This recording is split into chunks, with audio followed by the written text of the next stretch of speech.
जनाब बैरिस्टर असदुद्दीन ओवैसी साहब का ढाका की धरती पर दिनांक 28 अक्टूबर को आगमन होने जा रहा है। आप सभी ढाका वासियों से गुजारिश है, ज्यादा से ज्यादा लोग इस कार्यक्रम में शामिल होकर कार्यक्रम को सफल बनाएं।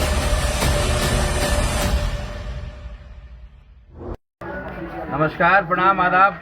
आप सबको मालूम है कि कल ढाका की सरजमी पे हम लोग के नेता, हम लोग के शेर बैरिस्टर असदुद्दीन ओवैसी साहब 11 बजे दिन में आने वाले हैं ढाका खेल मैदान में।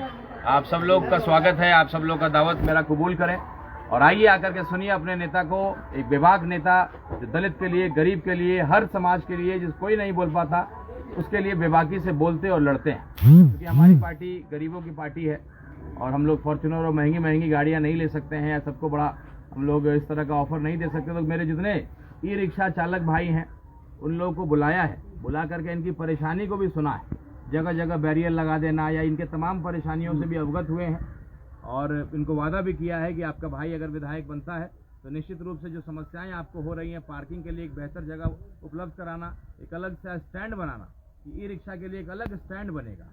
नहीं तो जगह जगह लाठी आपके ऊपर प्रशासन वाले लोग चलाते रहते हैं, ऐसा लगता है कि आप लोग कोई गलत काम कर रहे हैं। और अगर आप बंद कर लें, अगर आप हड़ताल पे चले जाएं तो पूरा जो है ढाका और इलाके का जो है पूरा आवागमन ठप हो जाएगा। कितने लोगों की उम्मीद है, कितने लोगों के लिए आप जो जिसके पास गाड़ी नहीं है वो आपके सहारे जीते हैं, आपके सहारे मरते हैं। किसी का मौका इमरजेंसी होता है, किसी का अस्पताल, किसी का कोई और विषय, शादी विवाह, सब में आप भाई लोग उनके सुख दुख में खड़े रहते हैं। तो वाले तमाम भाइयों को मैं वादा करता हूँ विधायक बन करके आपके लिए एक बेहतर व्यवस्था करूंगा। एक सम्मानजनक, आप जो काम करते हैं, बहुत सम्मानित काम करते हैं, तो आपको सम्मान मिलना चाहिए। अलग से ई रिक्शा स्टैंड होगा और कोई पुलिस वाला बैरियर लगा के आपको जो परेशान करता है वो न करेगा, इसको हम लोग सुनिश्चित करेंगे।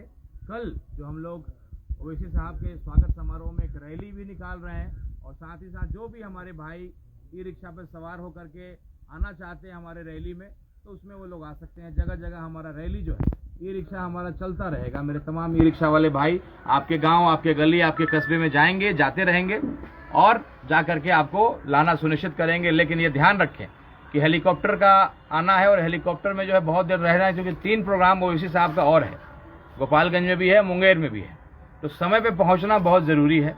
तो 11 बजे का समय है।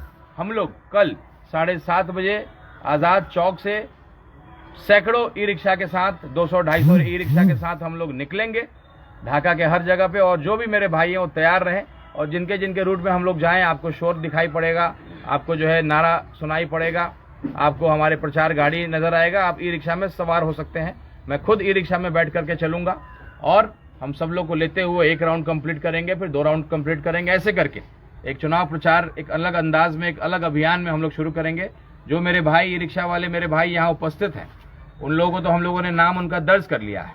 इसके अलावा भी जो भी लोग हमारे इस ई रिक्शा अभियान में जुड़ना चाहते हैं वो आकर के साईं कृपा मैरिज हॉल में आकर के जो है अपना नाम, अपने गाड़ी का नंबर नोट करवा सकते हैं और हमारे इस मुहिम का हिस्सा बन सकते हैं। तो कल 7:30 बजे हम लोग अपने ई रिक्शा रैली की शुभारंभ करेंगे और ढाका के अगल बगल ढाका प्रखंड में, उसी तरीके से घोड़ा सहान में भी, दोनों प्रखंडों में इस तरह की एक रैली निकाली जाएगी और अपने सभी लोगों को दावत दे करके उनको ई रिक्शा में बिठा करके, मैं खुद ई रिक्शा में ही बैठ करके वहाँ ग्राउंड तक जाऊँगा और ये मैसेज देना चाहते हैं हर वर्ग को, क्योंकि बड़ी में आकर के सम्मिलित हो, क्योंकि ये पार्टी गरीबों की पार्टी है। बैरिस्टर असदुद्दीन ओवैसी साहब गरीबों के, मजलूमों के नेता हैं।